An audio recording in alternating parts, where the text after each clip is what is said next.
The goal back then was to brainwash people into following what they were told. This was done through propaganda and through censorship. Nobody else had a voice besides the people that they allowed to actually have a voice. So I'm not sure why Brennan is this misguided, but I don't know. Maybe it's just a complication from TDS syndrome. This kind of reminds me of a previous live stream I did because these liberal hosts are getting fact-checked hard. MSNBC's Rachel Maddow was caught literally lying on national television. Make sure you guys check that out because I'm confused as to why she's still on the air. As always, appreciate y'all hitting the like button. Thank you for subscribing to the channel. Hey, by the way, guys, if you're one of the real ones who really enjoy what we do here on the channel, you've got to check out the Inner Circle. This is where our true supporters get exclusive access to content that I just can't share here, completely commercial free.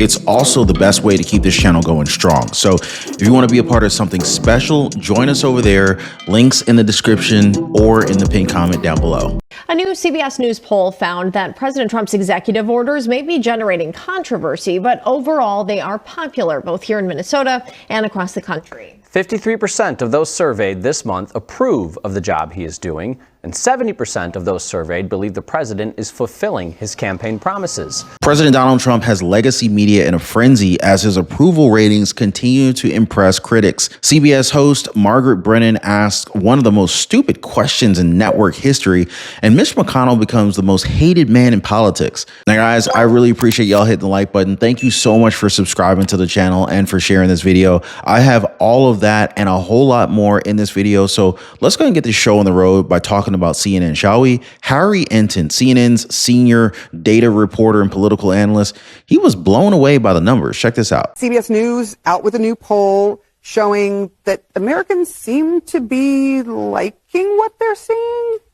But it's a mixed bag. Yeah, I mean, look, but it's not just CBS. You know, I like to take an average of the polls.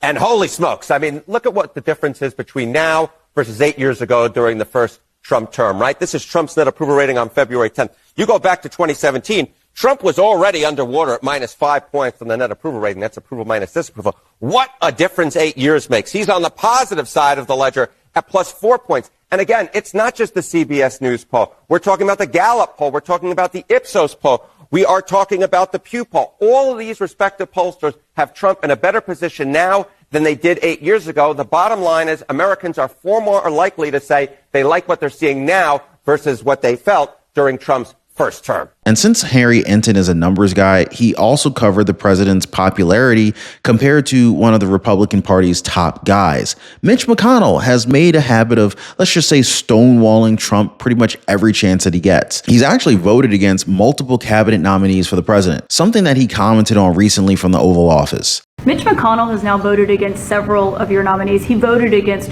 RFK Jr. as the next health secretary, citing conspiracy theories. What's your reaction to that? Well, I feel sorry for Mitch. And I was one of the people that led. He wanted to go to the end and he wanted to stay leader. He's not equipped mentally. He wasn't equipped 10 years ago mentally, in my opinion. He'd let the Republican Party go to hell. If I didn't come along, the Republican Party wouldn't even exist right now. Mitch McConnell never really had it. He had an ability to raise money because of his position as leader, which anybody could do. You could do it even.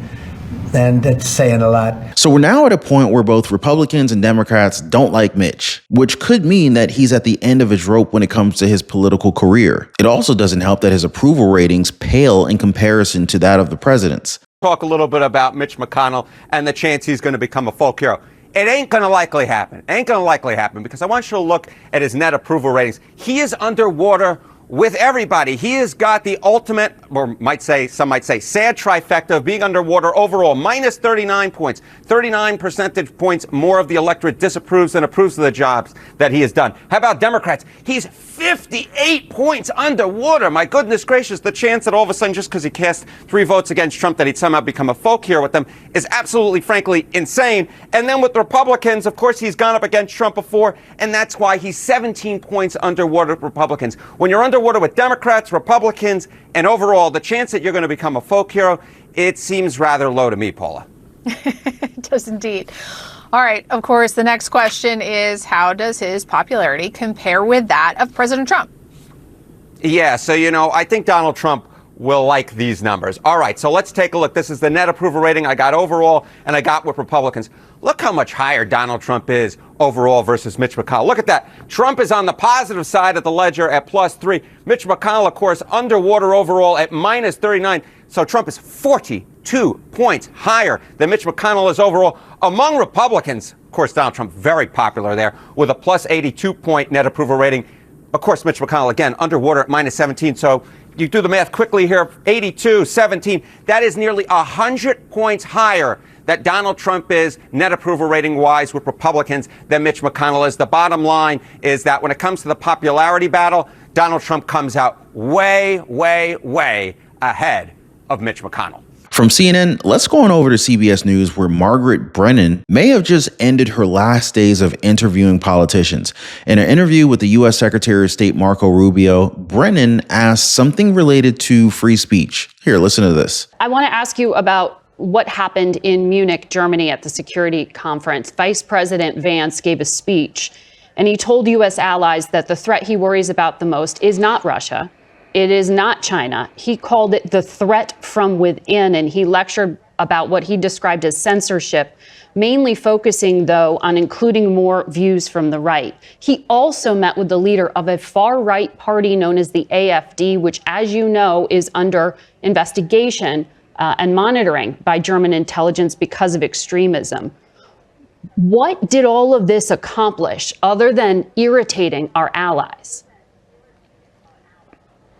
Why would our allies or anybody be irritated by free speech and by someone giving their opinion? We are, after all, democracies. The Munich Security Conference is largely a conference of democracies in which one of the things that we cherish and value is the ability to speak freely and provide your opinions. And so I think if anyone's angry about his word, they don't have to agree with him, but to be angry about it, I think actually makes his point. I thought it was actually a pretty historic speech, whether you agree with him or not. I think the valid points he's making to Europe is we are concerned that the true values that we share, the values that bind us together with Europe, are things like free speech and democracy and our shared history in winning 2 world wars and defeating Soviet communism and the like. These are the values that we shared in common. And in that Cold War, we fought against things like censorship and oppression and so forth. And when you see backsliding and you raise that, that's a very valid concern. We can't tell them how to run their countries. He simply expressed in a speech his view of it, which a lot of people frankly share. And I thought he said a lot of things in that speech that needed to be said.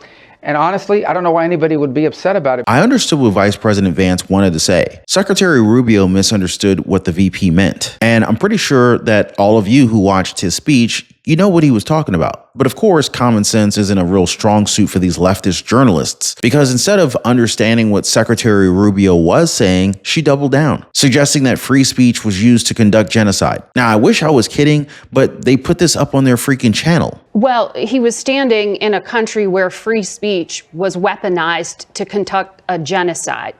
And he met with the head of a political party that has far-right views and some historic ties to extreme groups. The context of that was changing the tone of it. And you know that the censorship was specifically about the right. No, I have to disagree with you. Free speech was not used to conduct a genocide. The genocide was conducted by an authoritarian Nazi regime that happened to also be genocidal because they hated Jews and they hated minorities and they hated those that they had a list of people they hated, but primarily the Jews. There was no free speech in Nazi Germany. There was none. There was also no opposition in Nazi Germany. They were a sole and only party that governed that country. So that's not an accurate reflection of history. She's got to be kidding, right? Because this is by far one of the worst interviews I've seen from CBS. And we know that there's a lot of bad ones to choose from. But to say that free speech was weaponized to conduct a genocide, like, that's a whole nother level of stupid. I almost want to give her a round of applause for that one. And it's evident to all of us that she just doesn't know what the heck she's talking about. She just wants to try and make Vice President J.D. Vance look as bad as she can going against censorship. Now, this is something that liberal mainstream media has been doing for decades. But just so that we're clear, let's talk about Nazi Germany.